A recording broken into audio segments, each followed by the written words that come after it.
Ana Maria Căpățână, din Instituția Publică Gimnaziu Sergiu Moraru, satul Obreja Veche.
Creiez covorașe în bombi, așa cum viața țese fiecăruia destinul dintre noi.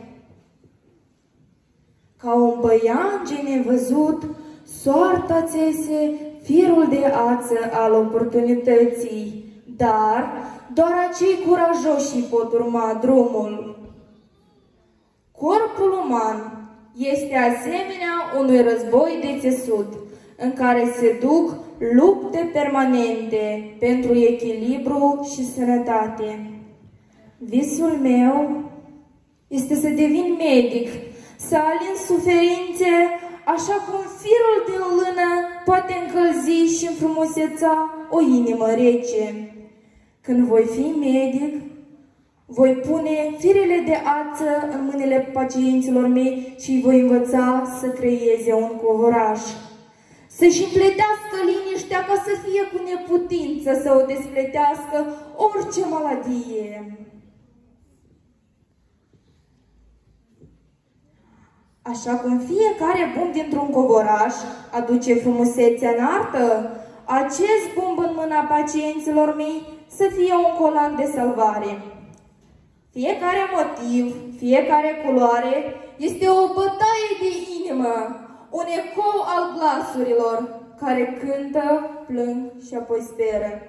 Subțire ca un fir de lumină, el leagă trecutul de viitor. Dacă nu-l urmărești cu grijă, se destramă ca un vis pulberat de vânt.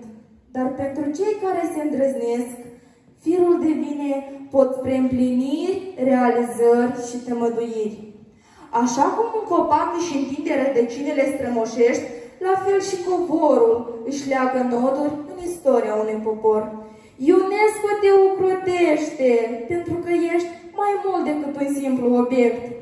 Ești o fereastră spre trecut, un pod peste timp, un legământ între generații.